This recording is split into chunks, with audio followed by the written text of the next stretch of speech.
guys, welcome back to my channel. I'm Kazzy, and in this video I'm going to be doing my April wrap-up of all the books that I read in April. Technically I could probably start this with Harry Potter and the Order of the Phoenix, but because I finished that on April 1st, but I'm not because I don't want to get that technical. So I'm just going to start off with Percy Jackson and the Lightning Thief by Rick Riordan. In my previous video where I feature this in a book haul, I pronounced Rick's surname as Riordan. It is Irish. I am Irish, and so this is the way that we pronounce his surname, Riordan. I have heard all over BookTube Riordan and Riordan, and I'm just like, I say Riordan. And I knew a person with the surname Riordan, so that's the way they say it. That's the way I'm saying it. Percy Jackson and the Lightning Thief by Rick Riordan. I brought this with me on holiday to Portugal. I bought this for 50p in a charity shop. Not this one. I bought this brand new when I got home. I left the 50p one in my aunt's house in Portugal. I wanted to start reading Percy Jackson. I love Greek mythology, and I love that Rick brought it into a modern day setting. It brought all of the Greek heroes and gods and goddesses back to life, and I love this book so much. I watched the movies previously because I didn't know that this was a book series at the time. The bookstore that we had in the town actually left, and so I have to go to Belfast if I want new books. It's like a 26-mile drive. It's about an hour's drive, and sometimes I really just wasn't bothered at the time, so I am doing it now. Better late than never. I will say that these books do kind of read almost juvenile. Like, I know that he wrote these as bedtime stories for his children, but seeing like Poseidon in like what was it, Barbuda shorts or something like that, and like a busy Caribbean or Hawaii shirt, and I'm just like, can he not just be in what he was in the movie that was a bit more fashionable? But that's the only thing that's the only niggling thing that I have to say about Percy Jackson and the Lightning Thief, or any other appearance that Poseidon has in any of the other books. So I read this in a few days when I was on holiday, and so in the airport I picked up Strange the Dreamer by Laini Taylor.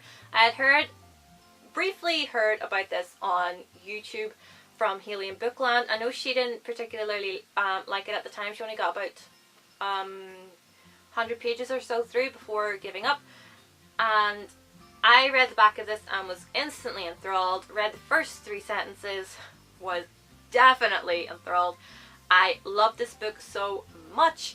I was enthralled with it. I read like 300 pages by the time we came home. We were only there for a week and finished it as soon as we got home. I did not want to put this book down, and even when it was out of my hands I was having withdrawal symptoms. I needed it back in my hands so I could figure out what was going on. I will have a video on this up shortly. I had it filmed first.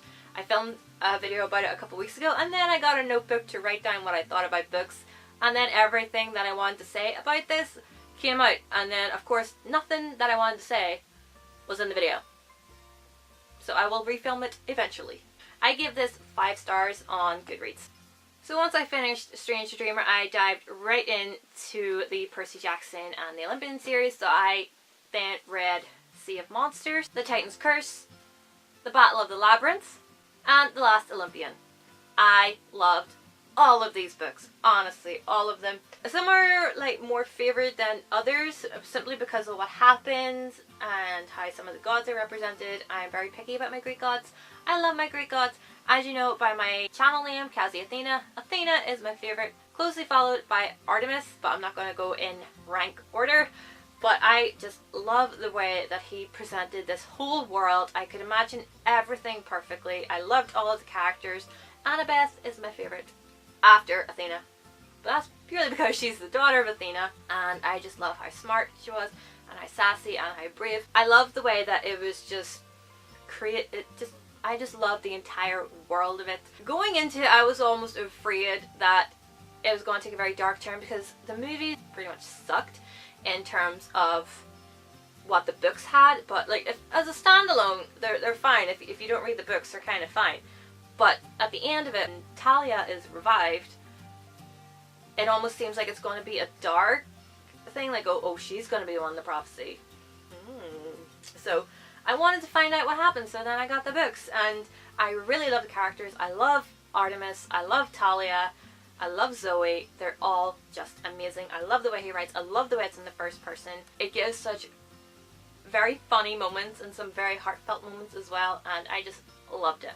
So after that I read Caravelle by Stephanie Garber, as recommended by Haley from Bookland and pretty much everybody in BookTube land.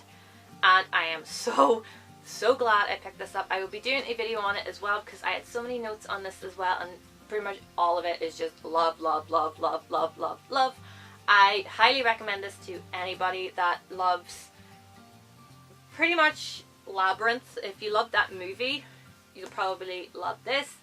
A lot of people said it was like The Night Circus. I've never read The Night Circus, but I didn't get a circus vibe from this at all. For me, it was like Labyrinth meets Venice, the city in Italy, and I just loved it. And I loved the whole feel of it, the whole atmosphere of it. I love the Spanish atmosphere of it and the whole atmosphere of Caravelle and the aura surrounding it and all the tasks that she had to do and the clues that she had to figure out and just the characters themselves. I absolutely loved this book. I devoured it in like 3 days. I started it like on Wednesday night and had it finished by Friday. I just could not put this down. My mom was looking at me like, you're still reading, you're reading, you're still reading. I'm like, yes, I know.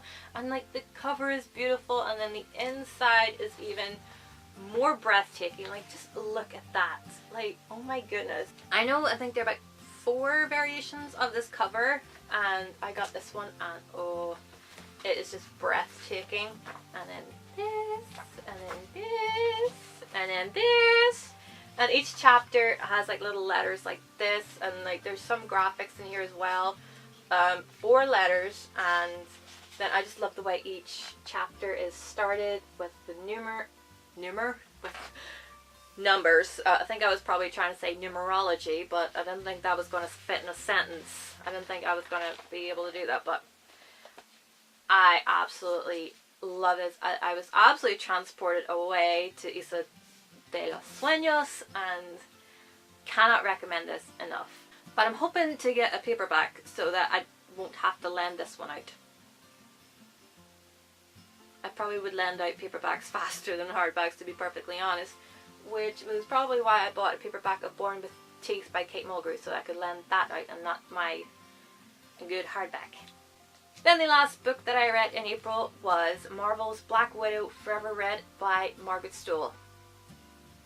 I did not like this book at all. I gave it a 1-star rating on Goodreads, and I have a video that explains everything about why I dislike this book so much. It just did not do anything for me. It did not feel like a Marvel story at all. It didn't even feel like a Black Widow story. And Natasha Romanoff features far too infrequently. And Natasha Romanoff does not feature as much as I anticipated or would have liked. There were just such hang-ups with this book. I just did not enjoy it at all. There were a few things that I liked about it, but it wasn't enough to really remedy or rectify the wrongs, and so I'm just glad that I borrowed this from my friend and that this is not actually one of my books, but I did buy this for her birthday. But she loved it. She loved it. So that's not a reflection on like anything else. It's just that I didn't like it. That's all personal preference. She loves Black Widow. I love Black Widow, but she loved this book. I did not. So we're not gonna fall out over it. So those are all the books that I read in the month of April. If you read any of these books, let me know what your thoughts are, or if they're on your to be read list, let me know if you're excited about reading them or whether you're a bit apprehensive about reading them. Leave your comments down below and let's start a conversation. If you like this video, please give it a thumbs up, subscribe if you're new to my channel, and I will see you in my next video. Bye!